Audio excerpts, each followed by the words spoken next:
G'day and welcome to Dave's Model Workshop. Today I'm going to show you how to make a prop mug, a diorama accessory mug or cup of coffee or tea for your figures.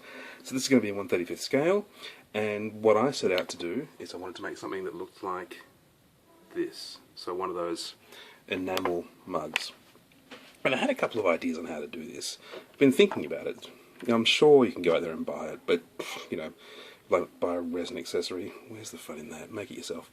So I thought, I've got these things, which are from balloons, you know, the sort of balloons you get at fairs and things, and maybe if you don't have small children, you don't have this. But basically they're, you know, it's a cheap way of having a balloon stand up in the air to, you know, float up high without having to put helium in it. But the problem is that it feels very, very overscale. You know, if this is a 1/35th figure, feels crazy overscale, so that put the kibosh on that plan. My second idea was to get some evergreen styrene, some rod and tube that I happen to have lying around. And I was looking at them, and like, this one was too big, again, just, you know, with my representative 1/35th guy here, that just feels too massive. The next size down, yeah, that's more the size, this middle one here. So this is more the size I'm after, but those walls are just way too thick, you know, way over scale. And I also wanted it to have tea inside it. So then, lying in bed last night, I thought to myself, what about using foil? And I think it's going to work. Now, I've never done this before, but, you know, this is the sort of stuff that I think of when I go to bed. How sad's that? So yeah, this foil, I love this stuff. This comes off the top of whiskey bottles. So some wine bottles also do have foil like this, but some of them just have like cheap and nasty plasticky stuff. Not so great. But your single malt whiskies tend to have this good foil, so it's really, it's tough. It's more durable than just plasticky foil on the top of wine bottles, and it's basically, you know, almost like lead foil. I don't think it's lead, but it's like lead foil, so it keeps its shape really nicely. If you don't drink whiskey, that's a bit sad for you. Maybe make friends with someone who does. They might introduce you to the joys of single malt whiskies because they're really, really good. I prefer Lafroig. That would be my whiskey of choice if any of you are setting out on a whiskey adventure. It's really peaty and malty and nice. Anyway, so this is a piece. It's from around the lid. You sort of tear the strip around, and then you can take the top off, and then you get your cork out. And it's really versatile. And so I also cut myself a little piece of styrene rod. So this is going to be the shape that we wrap the foil around, and once it's finished, this will actually be the tea that's inside the mug. And I'm going to make the handle out of the mug as well. So I'll draw a quick picture here to show you what my plan is.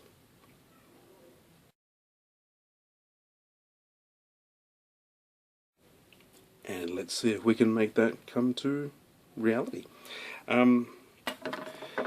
So, like I said, I've never done this before, but I'm thinking I want my tea to come up about 2/3 of the height of the mug, so I guess I probably want the mug to end about here-ish. I'm not sure if you can see that, but it's left a little mark. I'm sure that there are more precise ways to do that than what I just did. And I'm going to cut it. Sorry guys, I've lost my mark. That wasn't very precise, was it? So I reckon about here. I might have to use a pencil. Bloody hell. We're learning as we go here, guys. About there. Yeah, I can see the mark this time. Sorry about the background noise. So I'm just going to use a ruler to cut across.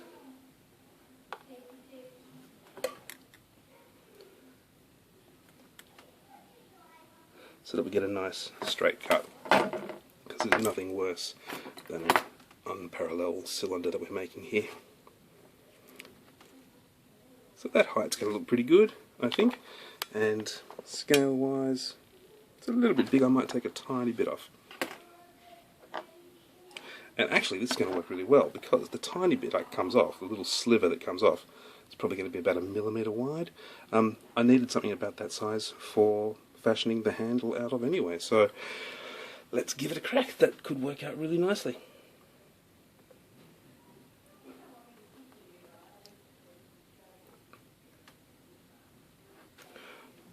Hoping you could see that and my hand wasn't completely in the way.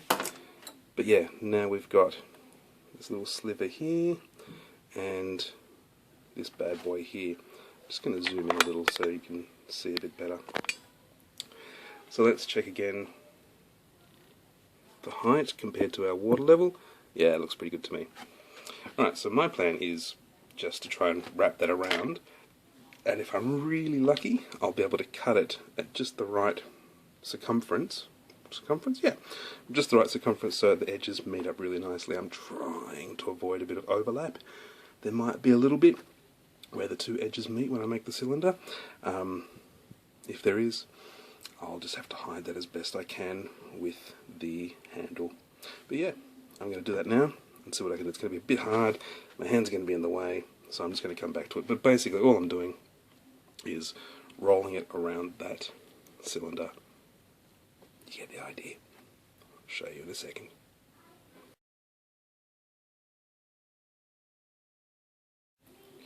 So I found it a little tricky trying to roll it around. It was just a bit awkward. So what I've done is stuck my interior cylinder, my T if you will, to the edge with some super glue. This is the stuff I use. It needs to be something that's more than just plastic glue because obviously foil isn't going to stick. And the plan is once that's nice and dry, I can just roll and it will stick to the edge. So let's see how we go. I'm just going to let that dry for a minute more. Right, I'm going to try and do this on camera, but apologies in advance if I get my fingers just totally in the way. Bollocks. Alright, glue wasn't dry. Do it again. Re-glue. Right, that's had plenty of time to dry. Let's see if we have any more luck this time round. Just going to start bending the first little bit here.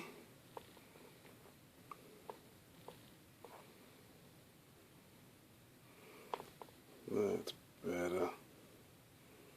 Got that curve effect now. Much better. Alright, I'm going to try and tidy that up a little tiny bit.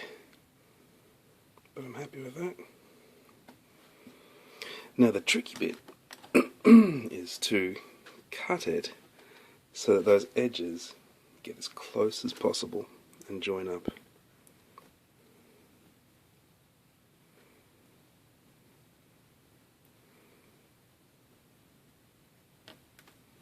Let's see how we went there.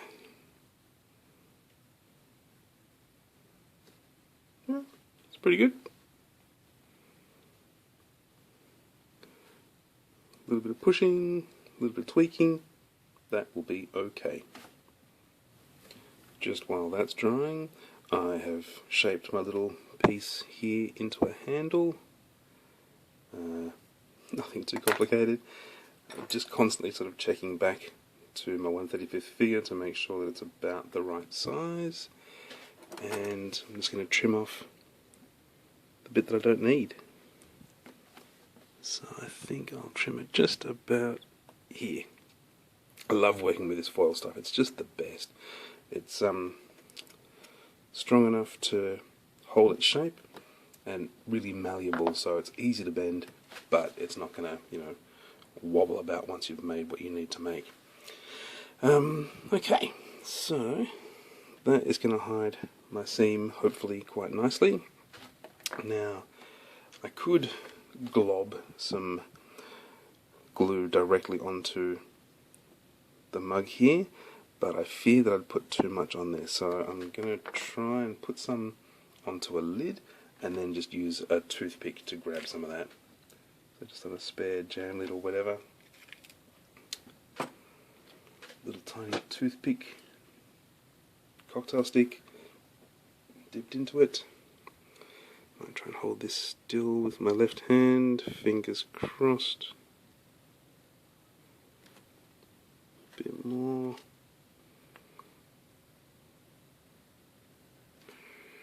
Right. And then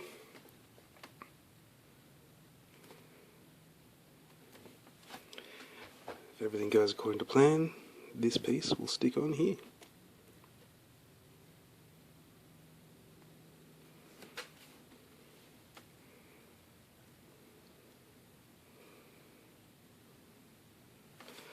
Might need a little push in. Bit too loose at the moment feeling to me.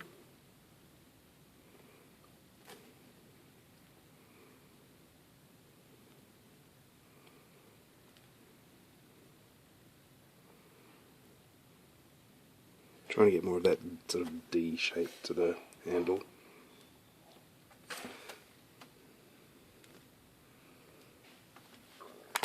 There's my coffee mug. My teacup. I'm pretty happy. It looks big, but you know, this guy's in the Navy. He likes big cups of tea.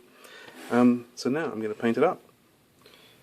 So, I've painted the outside white, painted the inside lip white, and I just mixed up a sort of tea colour on my palette.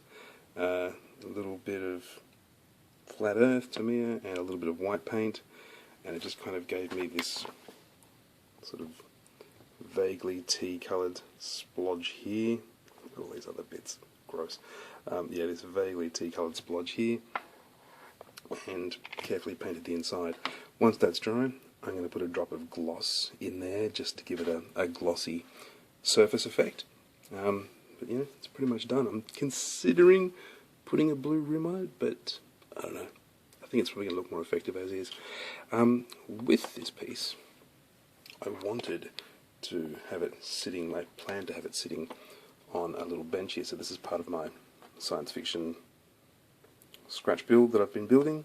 And I've got this little sort of bench top thing here that I'm planning to have it sitting on. So I'm going to try and put a couple of coffee like ring marks on the top of the bench there, like he's been having his cup of tea there for a while. So one of the things I looked at and considered earlier was this, try and get some focus, was this styrene rod, hollow styrene rod here. Come on. Sorry guys. This hollow styrene rod. It's very thick at the bottom, which is why I didn't use it, but I think it's going to give me a nice teacup effect plonked onto that tabletop. So I might just do a little test first on a spare piece of styrene just to make sure that it works. Just dip it in my sort of tea mixture. I might need to thin my tea mixture a little bit. Yeah, okay. I might need to thin that a little.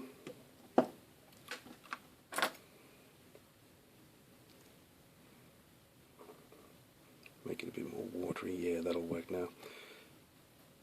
Alright. Let's give it a crack.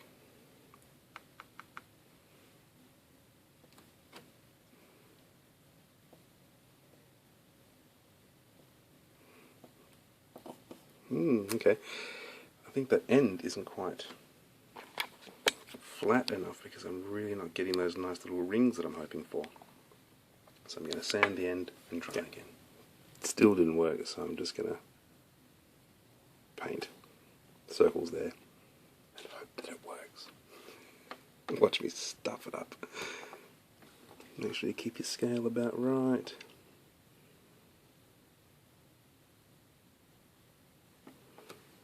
That feels like a pretty close approximation there for a coffee ring or a tea stain.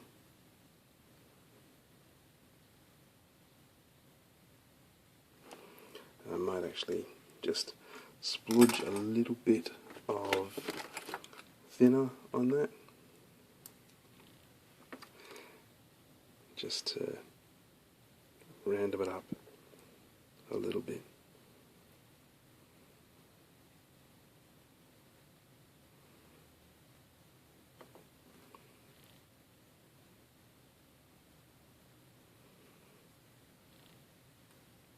They look like tea rings to me. Maybe be one more little drip just here. There. Pretty happy with those. Alright. So, yep, all I'm going to do, bit of gloss in there, mount my tea mug to my tabletop. I'll show you what it looks like, guys. And here it is, all finished. So I'm placing it on top of a map. It's literally something I grabbed a couple of maps from the internet a long time ago, put in some light, and just scaled them down and printed them onto an A4 page. Each of those is, you know, pretty small. Let's get it back in focus.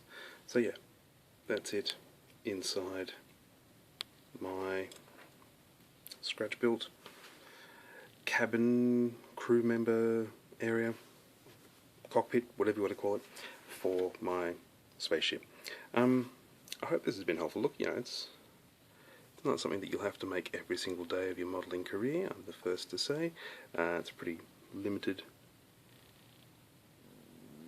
technique that you'll, you know, perhaps not need very regularly, but I hope it just sort of shows when it comes to scratch building, you know, thinking outside the square, or trying to think of ways to do things, trying to overcome when things go to crap, because as you saw a couple of times there, they sort of did.